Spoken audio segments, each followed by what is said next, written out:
And I'd like to dedicate my fight to my great guardian, Customato, and I'm sure he's up there and he's looking and he's talking to all the great fighters and saying his boy did it. And smiling, that's right.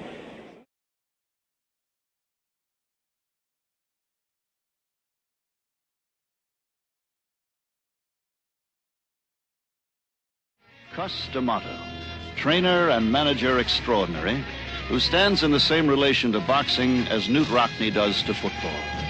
It is the mark of a great fighter when he has character plus skill, because a fighter with character and skill will often rise and beat a better fighter because of this. Character is that quality upon which you can depend under pressure and other conditions. Character makes the fighter predictable. Character helps him win.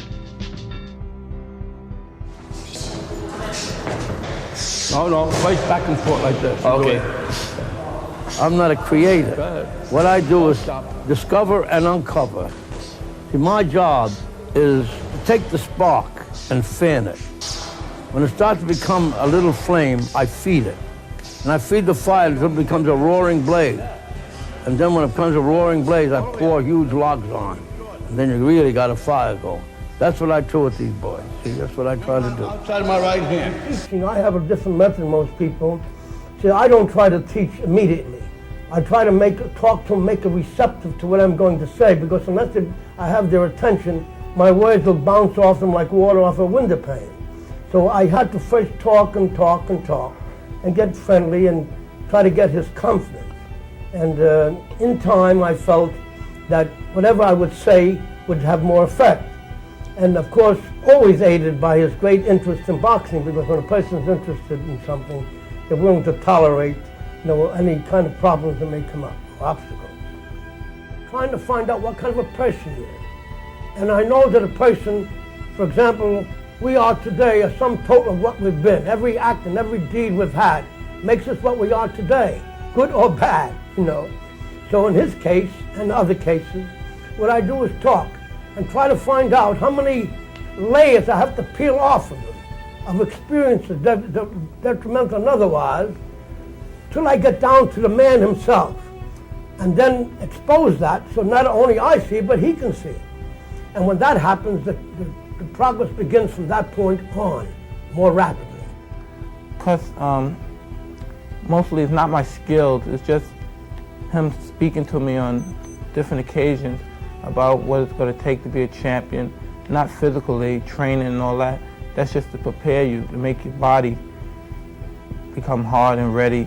But when you train and exercise, mentally it tells you I'm in shape and no one can beat me. I could go as many rounds as possible as the job's necessary and required to go.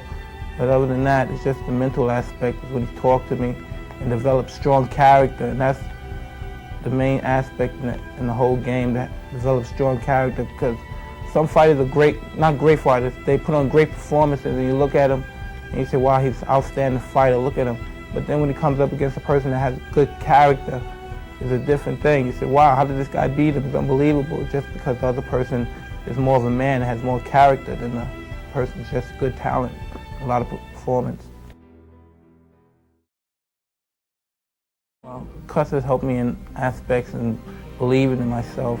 There's no way you're going to make it in life, anything.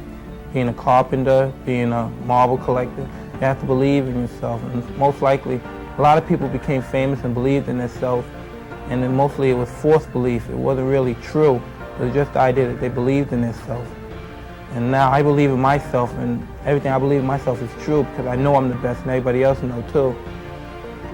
Will not be denied, especially when you know what your ability is. Nobody can con you or anything like that, because you know what you can do. And only by letting him know that he had these qualities and he had these abilities and potentials would enable him to get the real solid, deep down inner belief in himself. Because for a person to believe something with which that he could never back up, well, it's not stable enough. We have to give him a reason to believe in himself in order to believe in himself. And in the process of giving him the reasons for him to believe in himself, he does, in fact, after a period of time, recognize these qualities do exist, and therefore he has reason to believe in himself. And the act of doing the technical part of it is relatively simple. As he brought out so well himself, The ability to apply the discipline, the ability to do what needs to be done, in my opinion, is the definition of a true professional. And not because a man holds a professional license. A man who's able to do what needs to be done, no matter how he feels within, is a professional. He does what needs to be done. And I think that Mike is rapidly approaching that status, that important point, which I consider he must do in order to be the greatest fighter in the world. I like proving it. I like going in there, proving it now that I know it. Before I used to just say it, but I didn't believe it. And now that I know it, man, I'm killing these guys. It's just... Well, you see, ever since I was a boy, I've always been around fighters. My brother was a boxer. I used to go to the gym all the time, and I saw many of these old fighters. And the one he admires so much, Al Brown, I used to watch him. And that was a pleasure to watch him and a fellow by the name of Maxie Rosenblum, who was probably the cleverest fighter I've ever seen defensively. I mean, you just couldn't hit the man. They developed a sort of a radar, a sense of anticipation of blows, an ability to react to that and act on it. So all my life I've been watching these fellows, and all my life I've been thinking in terms of developing a fighter who is perfect, and if that's possible, you know, as perfection as we know it. And to me, a person can accomplish this, and as I try to do, I look for the mistakes a person makes. I mean, fighters make mistakes while they're fighting, and they escape the consequences of the mistakes only because the opponent isn't skillful enough, relaxed enough, or whatever is involved, to make him aware of the mistakes by hitting him, or knocking him down, or knocking him out. And since this doesn't happen, and the champions usually, after they develop a reputation, have a way of intimidating, or if not intimidating, inhibiting the effort of the opponent, where he doesn't take the chance and do the things that needs to be done, and that he's capable of doing with other fighters, but not with him. So the result is that these fighters are supposed to be invincible, are invincible only because of the manner of the opponents perform, not because they are excellent boxers, because they are vulnerable. Because many times people, as you may have seen in fights, are able to punch, and for some reason when a punch is thrown, it doesn't have the effect. That's because he's inhibited because of the possible feeling he may have that the opponent may counter him. So to that extent that he has this feeling, the punch and the power is inhibited. But we teach him how to get himself in a good punching position. So when you let the punch go, you're not inhibited. And you're able to let the punch go at the full power that you're capable of. He has acquired all this, which may very well have done all of these things, all of them. But of course it would take him a great deal longer to do it. Because being talented and having such great potential, I believe that it's possible for a man to accomplish it. Only would take him many, many years to do it. And with the help and the guidance and the instructions, he's able to do it so much more quickly.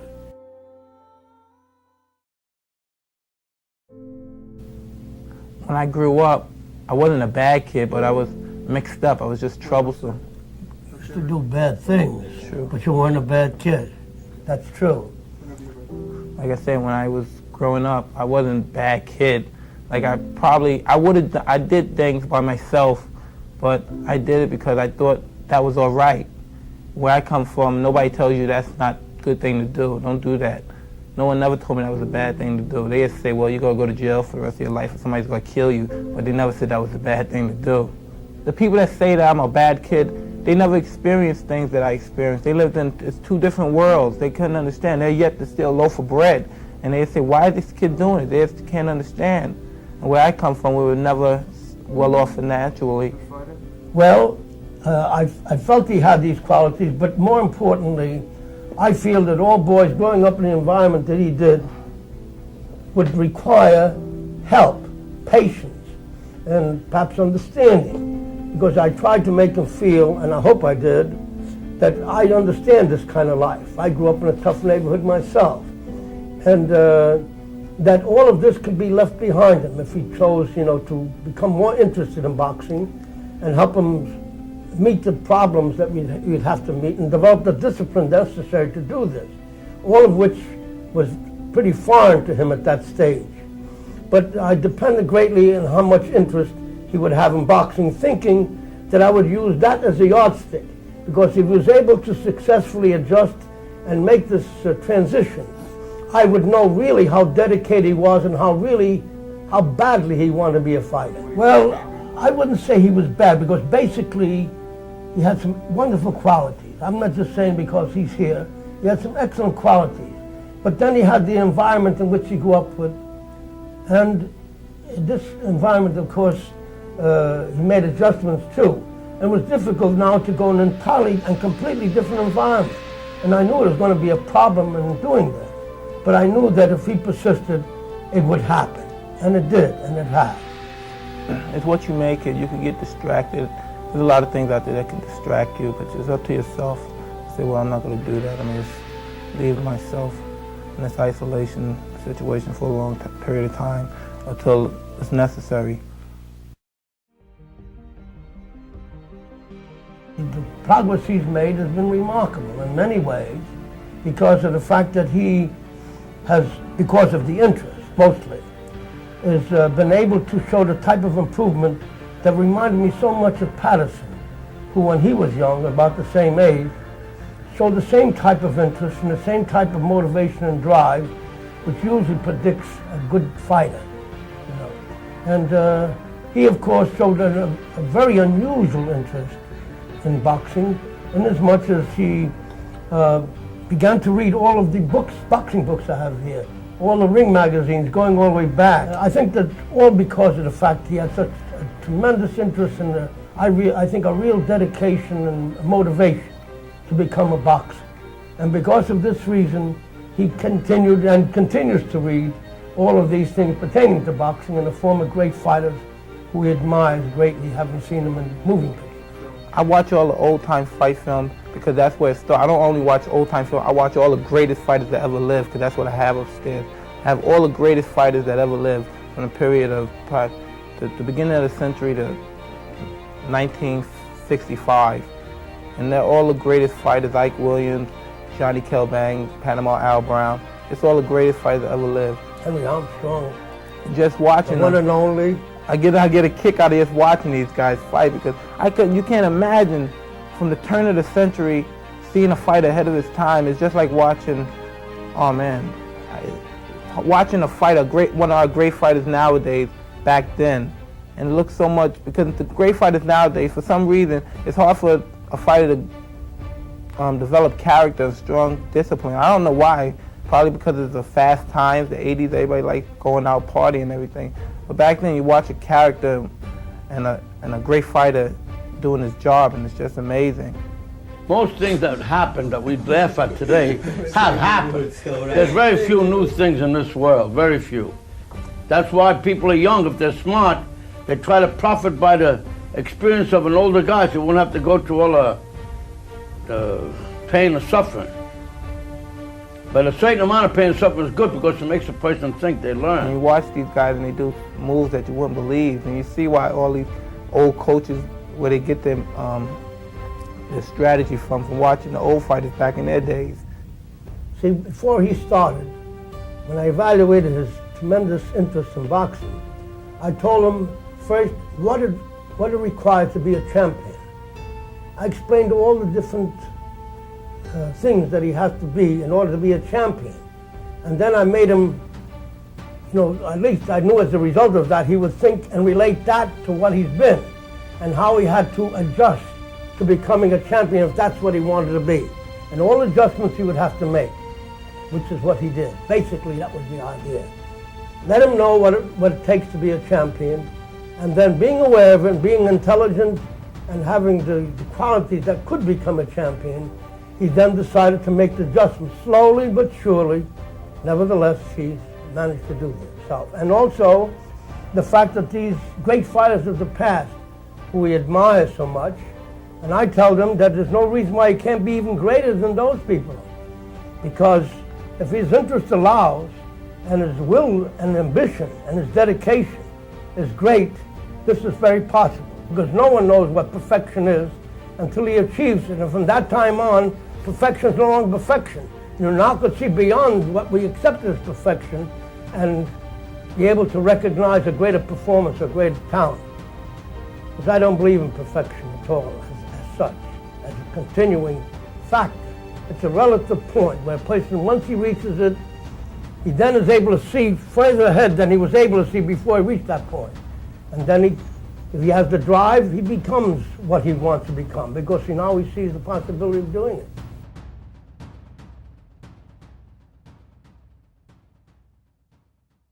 Dreams keep you going. That's what this gym's done. Maybe main thing for these guys. Everyone has done something different. Little Johnny's just offered shelter and some love, and you know, he's not thinking about being a fighter right now. He's just somewhere where he's got attention and love.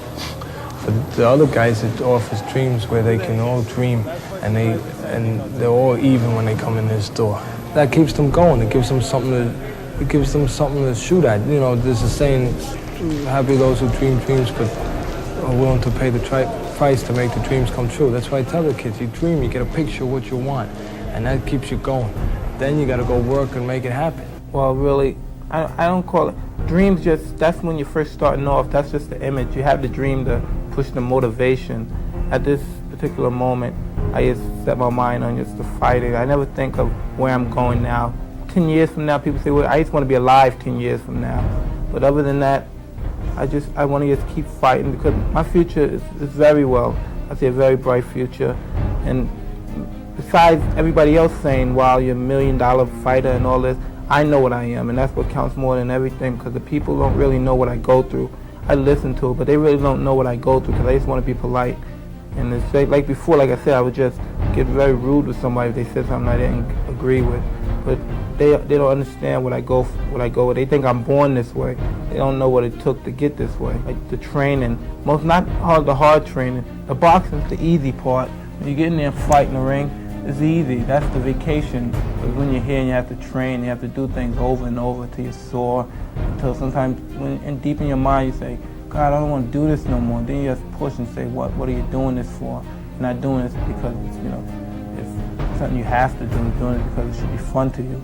Not push it out.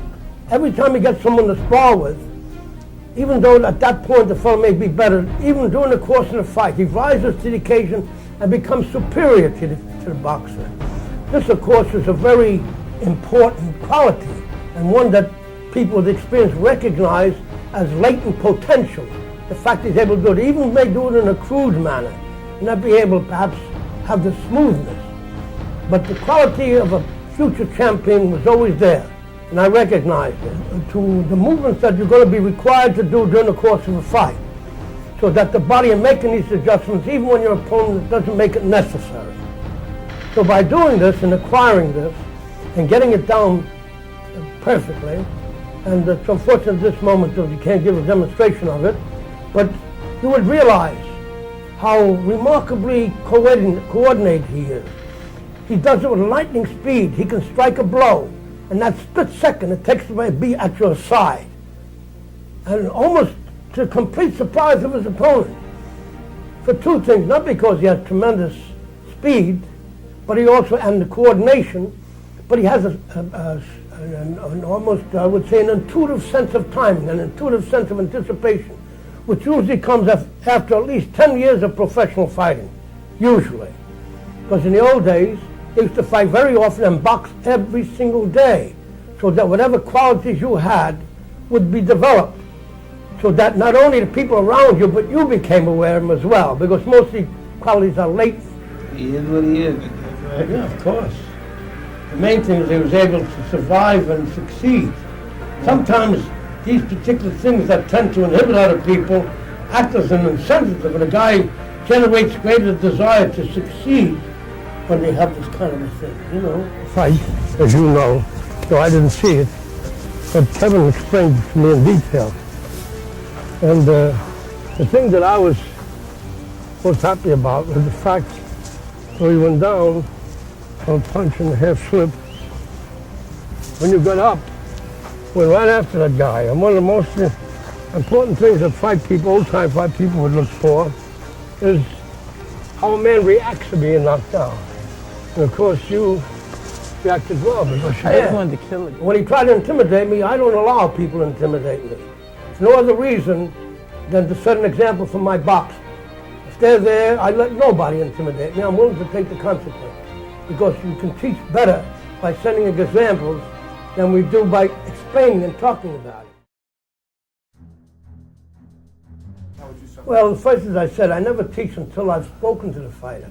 I have to first determine his emotional state at the time, get his background, to find out what I have to do, how many layers I have to keep peeling off, so that I get to the core of the person, so that, as I said, he can recognize as well as I what is there. Once I reach that point and he's become receptive, now I can first begin to teach him. What I do, first I talk about fear. To me, fear is the greatest obstacle to learning. And unless one understands fear, he can never learn as quickly as he should. And what I have done by having an understanding of fear and talking to the fighters about it, what I have done is cut the learning time, maybe as much as a half, sometimes more, depending on the individual. Now fear, may I mention that? Fear is like fire. If you learn to control it, you can make it work for you. If you let it get out of control, it can destroy you and everything around you. Or like a snowball on a hill. A snowball on a hill, you can pick it up and do whatever you want with it. But let that snowball roll down the hill, it gets so large if you try to stop it at that point, it'll crush you. So fear is like that. We learn to understand fear. Most people think of fear as something to be ashamed of, something to be really embarrassed about. But I teach these boys that fear is a normal, healthy thing. I often ask them, who is your best friend? Well, they try to name individuals. I tell them, no, your best friend is fear. Nature gave us fear in order to survive. Without fear, we would all die. Just think of how long you would live if you weren't afraid. You'd go out in the street and do something very dangerous and die as a result. Maybe you're in a hurry, you can jump off out of the window to get down there quicker, all because you wouldn't be afraid. So nature gave us this fear, and I often give the same example of a deer crossing an open field, and upon approaching the forest, instinct tells him danger is there. And automatic away from the immediate danger, and then the natural asset of speed will help him escape and survive. This is a basic way of how fear helps you live, why fear is your best friend. Now, the same thing happens to humans. I'm sure back in the days of the cavemen, where they were dangerous, and life was dangerous. Maybe they lived in the caves and built a fire or something to keep the animals away. But eventually they had to go out into the forest and get food. And that person who was able to go out with the club or whatever else he had, carefully go into that forest to avoid and anticipate all possible dangers, and then manage to get food and help his family survive. And the person who failed in the process naturally died. But eventually it would be those who didn't fail, who were able to teach their children, whoever they had to teach, to do the same and benefit their experience. So the cumulative experience enabled them to face the conditions to help them survive. Well, I believe that this fear is what enabled them to do it, the discipline and the control of this fear. Fear lends sharpness to a person. Fear makes you keen and sharp. Without fear, as I said, the things would happen and be too late for you to do anything about it. I also take these boys to step by step as to how they're going to do what they're going to do eventually. When they come to the gym, after giving them the talk about fear, and I tell them fear is their best friend, that many kids don't even know. I tell them, do you know the difference between being afraid and being yellow, or the difference between a hero and a coward? Well, they give me answers, but they weren't accurate. And I tell them there's no difference between a hero and a coward at all, and how they feel, but it's what they do that makes a difference. That's what makes the difference between a hero and a coward. Now, the people who watch you do what you do, judge you on what you do, not how you feel. If you go out there and you do what you do, and you do it in what people call an heroic manner, they think of you as a hero. And if you do things as a person does that's often referred to as cowardly or whatever, they think of you in that way. But the hero and the coward feels exactly the same. You have to have the discipline to do what a hero does and to keep yourself from doing what the coward does, or the so-called coward. Everybody's a coward, more or less.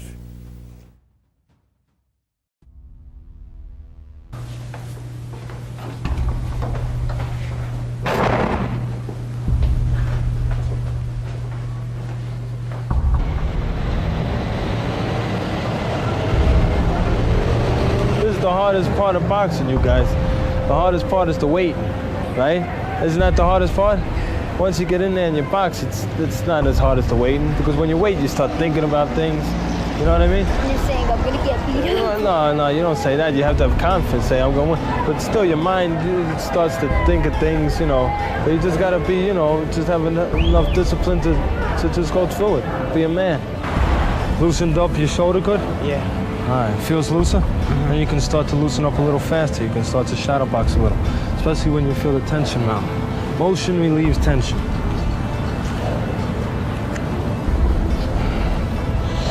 You're the champ, you're the champ. They're the ones who gotta worry. If you weren't nervous, there'd be something wrong with you. That nervous feeling's a sign you're gonna win. A sign you're ready, right? Sign you're ready to win. Just gotta keep it up here and go do it. Everything here is right. Just gotta keep it up here. Think about what you have to do now. Before you can get the guy, you know, where he's able to absorb anything, you gotta get him in a calm frame of mind, which Frankie very rarely is in once the fight starts. So that's what I work on mostly with him. Other people, I work on physical things. Frankie, I work on mental more. Well, all of them you work on mental, because boxing's about 75% mental. It's not as physical as people think. But with him, it's even more so. It's about 95% mental. So I gotta really work on that part all the time, all the time. You have to understand how bad he was when he came. So bad that Don Schoniger said, "You're gonna make a fight out of him? Impossible, impossible." Yeah? Yeah, that's right. So when you get to the point where you're not excited and you're able to, see, that's what you gotta tell yourself. You're completely relaxed. You're able to see everything that's going on. Your sense of anticipation is sharp. And that can't happen unless you're relaxed. Man who's thinking and worrying about getting hit is not going to have a good sense of anticipation. Right. He will, in fact, get hit. And most important, when you get hit, like you, get excited. When you get hit, bang, you get excited and your head comes up your hands. When you get hit, that's when you got to be calmest. That's when you got to be calmest, when you get hit. Professional fighter has got to learn how to hit and not get hit, at the same time be exciting. That's what professional boxing is about. You got to be clever, you got to be smart, and not get hit. And when you're able to do this, you're a fighter.